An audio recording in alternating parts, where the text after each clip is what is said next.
Order order. আসামি পক্ষের উকিল সাহেব, আপনার বক্তব্য পেশ করুন। ইয়োর অনার, আজ আমি আপনাকে এমন একটি ছেলের গল্প বলবো যে সোনার চামচ মুখে নিয়ে জন্মগ্রহণ করেছিল, কিন্তু পরিবেশ এবং পরিস্থিতির শিকার হয়ে আজ আসামি হয়ে বিচারের সম্মুখীন হয়েছে। আর সেই হতভাগ্য ছেলে হচ্ছে সাগর ওরফে ভিক্টর।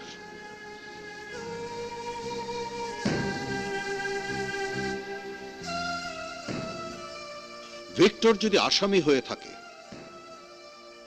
তাহলে প্রধান আসামি হবে সেই বাবা মা যারা শিশুকালে তাকে রক্ষা করতে পারেনি। আসামি হয়ে যাবে সেই পুলিশ অফিসার কিডন্যাপ হয়ে যাওয়া সেদিনে সেই শিশুকে যে উদ্ধার করতে পারেনি। সাগর যদি আসামি হয়ে থাকে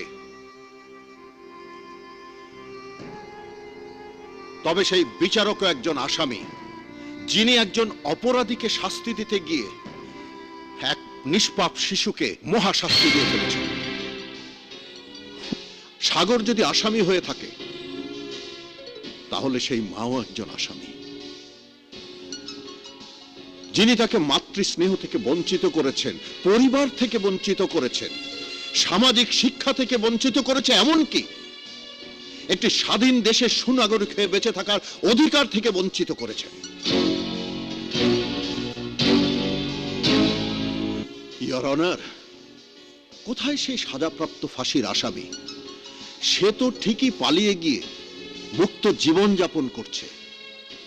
কোথায় সেই কিডন্যাপার?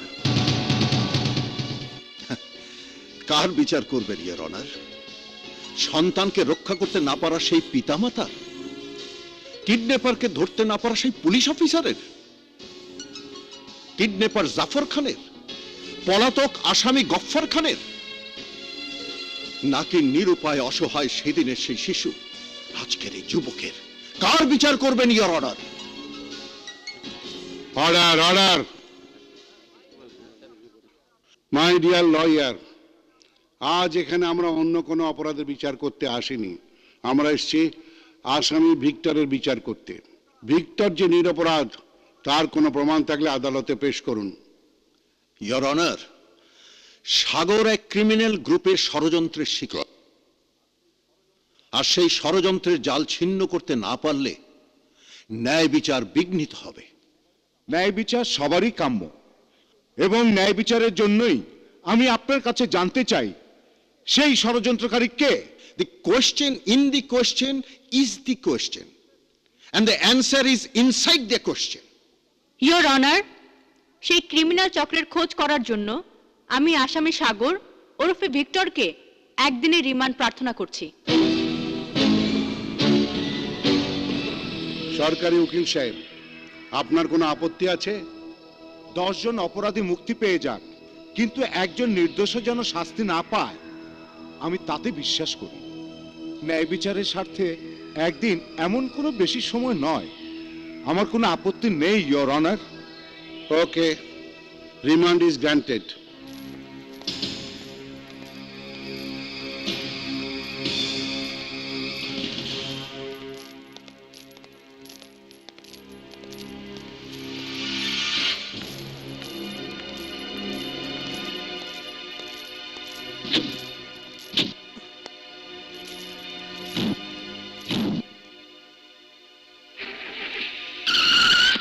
কি বলছো তোমরা? সাগর ফেরার হয়ে গেছে? শুধু এটুকুই নয়, নীলির সহায়তায় নীলিকে সঙ্গে নিয়েই সাগর পালিয়েছে। বেশ করেছে। যে নিষ্পাপ শিশু বাধ্য হয়েছে অপরাধী হতে, তাকে যখন তোমরা ফিরতে দেবে না, বাঁচতে দেবে না, তখন এছাড়া আর কি করার ছিল? তুমি বুঝতে পারছো না কেয়া, তুমি বুঝতে পারছো না। আইনের চোখে যার ক্ষমা পাওয়ার একটু সুযোগ ছিল, একটু আশা অবশিষ্ট ছিল, সমস্ত অবস্থা বিবেচনা করে হয়তো মহামান্য রাষ্ট্রপতি তাকে ক্ষমা করতে পারতেন, কিন্তু কিন্তু সে আজ পাকাপাকি ভাবে ক্রিমিনাল ভিক্টর হয়ে গেল। বাহ, মাননীয় বিচারপতি, যে অবস্থার বিবেচনায় মহামান্য রাষ্ট্রপতি তাকে ক্ষমা করতে পারতেন বলে আপনার ধারণা? সে অবস্থার বিবেচনায় আপনি কেন তাকে ক্ষমা করতে পারছেন না? দেখো, আইনের লোক হয়ে বোকার মতো কথা বলো না মামুন। আমার মতো সীমাবদ্ধতা মহামান্য রাষ্ট্রপতি নেই। আমি নির্দোষ অনুভব করলেও সাক্ষী প্রমাণের বিরুদ্ধে যেতে পারি না। আইন আইন আমাকে সে অধিকার দেয়নি। আইন? কোন আইনের কথা বলছেন? যে আইন অসহায় মানুষের পাশে দাঁড়াতে পারে না সেই আইন? 4 বছরের হারিয়ে যাওয়া একটি নিষ্পাপ শিশুর কথা ভাবতে পারে না সেই আইন? না যে আইন বলে অপরাধকে ঘৃণা করো, অপরাধীকে নয়, সেই আইন? নিজেদের মধ্যে তর্ক না করে প্লিজ একটু চিন্তা করো, ওদের এখন কি হবে? কিচ্ছু জানি না মায়া, কিচ্ছু জানি না। শুধু এটুকুই বলতে পারি, আইনের হাত থেকে ওরা বেশি দিন পালিয়ে থাকতে পারবে না। তারপর তারপর কি করবেন? দুজনকে ধরে নিয়ে ফাঁসিতে ঝুলিয়ে দেবেন? ভাবি, তোমরা হয়তো আমাকে, আসাদকে মায়া মমতাহীন নিষ্ঠুর মনে করছো, কিন্তু আইনের কারণে আমরাও যে অসহায় সেটা কেন বুঝতে পারছো না? বাহ, একজন আদালতের বিচারপতি, একজন পুলিশের বড় কর্তা, তারাও যখন অসহায়, তারাও যখন কাউকে অপরাধ থেকে ফিরিয়ে আনতে পারে না, তখন সাগররা তো ভিক্টর হয়ে অপরাধ করতেই থাকবে। আর নীলিরাও। না না ভাবি, না, নীলি কোনো অপরাধ করবে না। আর তোমরা দুজন শুনে রাখো, নীলি সঙ্গে থাকলে সাগরও কোনো অপরাধ করবে না। মামুন, আবেগ আমাদের বুকেও আছে, কিন্তু তুমি কেন বুঝতে পারছো না? পুলিশ হয়ে খুনের আসামিকে পালাতে সাহায্য করে নীলিও আইনের কাছে অপরাধী হয়ে গেছে। আর আমি নীলের এই আচরণ বিশ্বাস করতে পারছি না,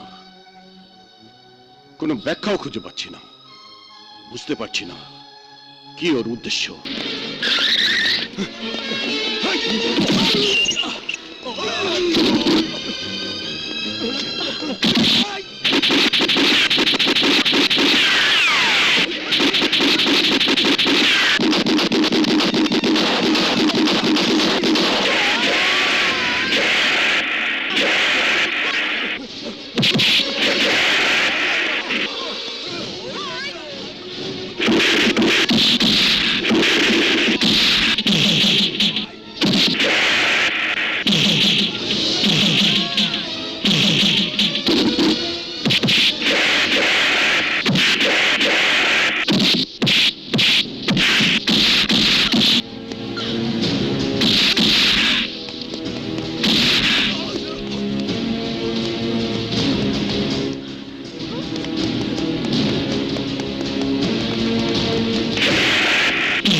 তুই আমার জীবন থেকে আমার পরিচয় কেড়ে নিয়েছিস।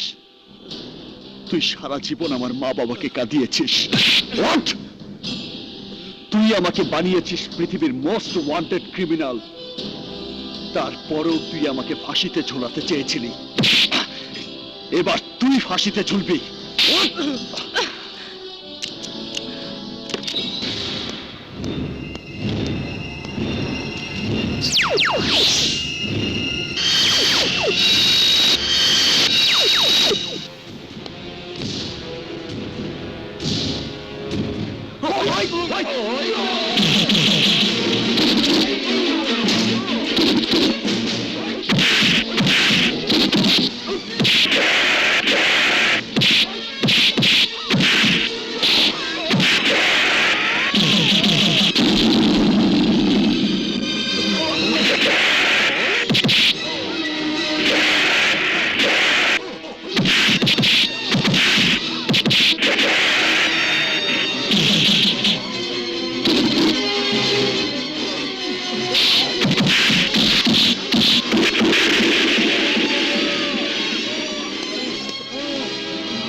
শাহিনুর নিয়ে আমাকে পালাইতে হইব।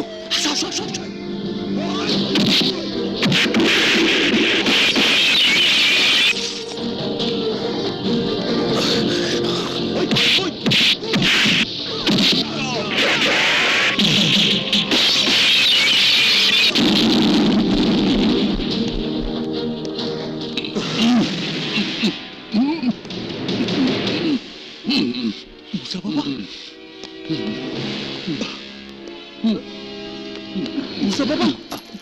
ভিকি বাবা, তুমি বেঁচে আছো?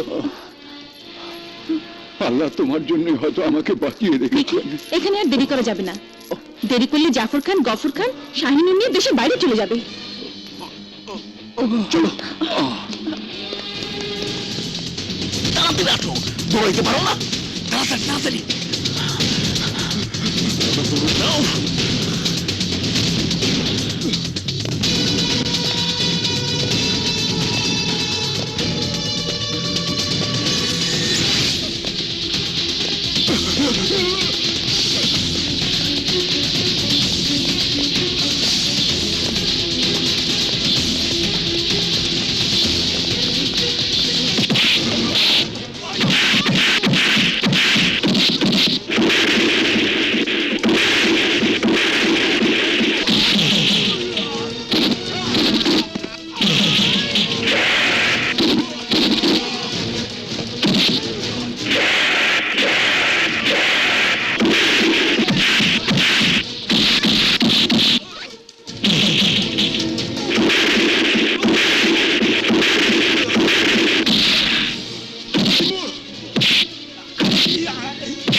এই আদালত এসি মিস নীলিমাকে তার চাকরির থেকে সাসপেন্ড করার জন্য সুপারিশ করছে এবং সেই সাথে আসামি ভিক্টরকে শাহিনুর হীরার চুরির জন্য এবং মুসা বাবাকে খুন করার জন্য তাকে অপরাধী Your Honor, সাব্যস্ত করে রায় দেবার আগে এই মামলার সত্য ঘটনাগুলো জেনে নিন।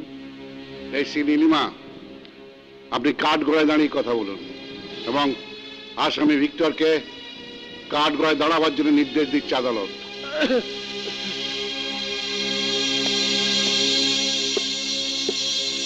রিমান্ডের নাম করে আসামিকে নিয়ে আপনি কেন নিরুদ্দেশ হয়েছিলেন?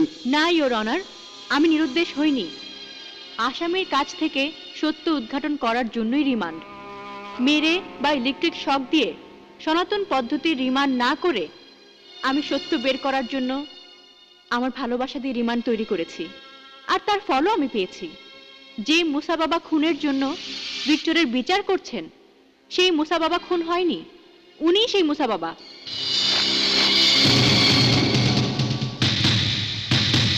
যে শাহিনুর আগে পুলিশ উদ্ধার করেছে সেটা নকল, এটাই হচ্ছে আসল শাহিনুর। মুসা বাবা খুন না হোক, একজন তো খুন হয়েছে, আর পুলিশ কমিশনার সাহেব তার নিজের চোখে দেখেছেন সেই খুনি ভিক্টর। না, আমি খুন করিনি। নকল মুসা বাবাকে কে খুন করেছে তার প্রমাণ আছে এই ফোনে, খুনিদের স্বীকারোক্তি।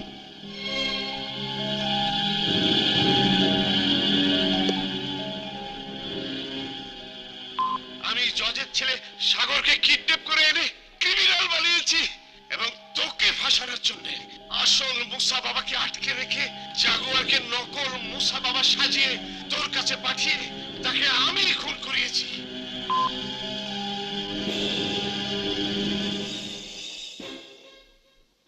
সেই লোককে খুন না করলেও ভিক্টর হচ্ছে ডন অব দ্য ডনস। শুধু দেশেই নয়, ইন্টারপোলে ঘোষিত অপরাধী। সেই অপরাধের বিচার হতেই হবে। হবে, সব বিচারই হবে উকিল সাহেব। আমিও বিচার চাই। কিসের বিচার চান আপনি? আপনার বিচারের রায়ে কেন আমার শিশু জীবনে অত্যাচারের স্টিম রোলার নেমে এসেছিল তার বিচার চাই আমি। কি বলতে চান আপনি? আপনি রায় দিয়েছেন গফরের ফাঁসি, অথচ এই সেই গফর যে নকল মুসা বাবাকে খুন করেও দিব্যি বহাল তবিয়তে বেঁচে থেকে মিথ্যে খুনের দায়ে আমাকে ফাঁসির কাজটা তুলে দিচ্ছে। আগে তার বিচার করুন জজ সাহেব।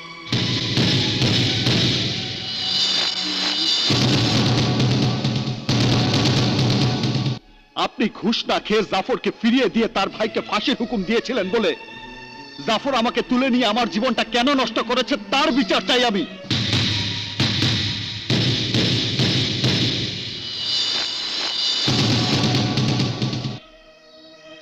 মায়ের স্নেহ, বাবার ভালোবাসা ছেড়ে কেন আমাকে এক কুখ্যাত সন্ত্রাসীর সন্তান হয়ে বাঁচতে হয়েছে তার বিচার চাই আমি।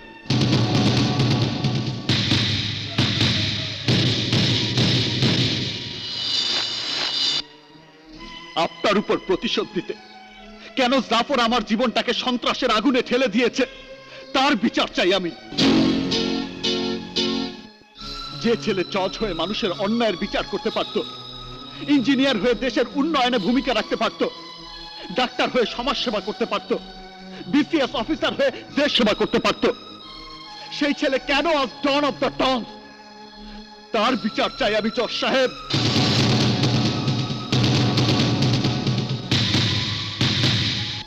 জজ সাহেব, আমি ন্যায় বিচার চাই। কিসের দোষে আমি মায়ের মমতা থেকে বঞ্চিত হয়ে 18টি বছর তিলে তিলে দগ্ধ হয়েছে? আমি তার বিচার চাই। প্রত্যেক সন্তানকে তার বাবা হাত ধরে আলোর পথে নিয়ে যায়, কিন্তু কিন্তু আমাকে কেন হাত ধরে অমানুষের পথে নিয়ে গেছে? আমি তার বিচার চাই জজ সাহেব।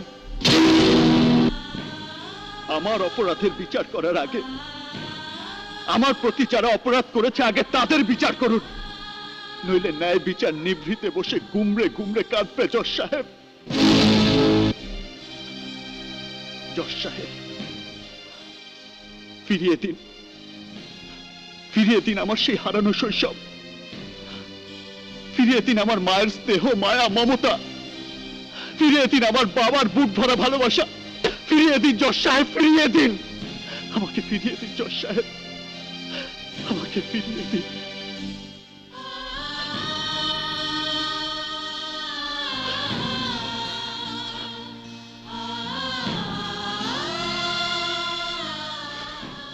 ইয়র অনার, শাস্তি আমাদের দিন। আমরা এক শিশু সন্তানকে আইনের সহযোগিতা দিতে পারিনি, আর ভিক্টরের শাস্তি আপনি সাগরকে দেবেন না জজ সাহেব। প্লিজ ওকে শাস্তি দেবেন না। আসলে ওই শাস্তি আমারও প্রাপ্য। আমি আমি জজের বাইরেও একজন সন্তানের পিতা।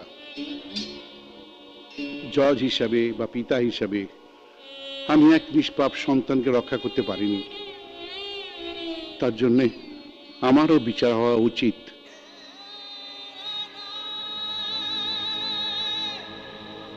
আপনি যে বিচার চাইছেন, আমি তার রায় দেবার অক্ষমতা প্রকাশ করছি, এবং সেই সাথে আমি এই কেস নতুন কোনো বিচারকের আদালতে স্থানান্তর করার জন্য আবেদন করছি।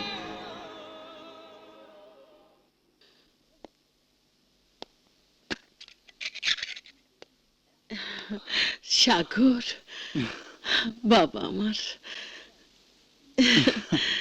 আই নিলি।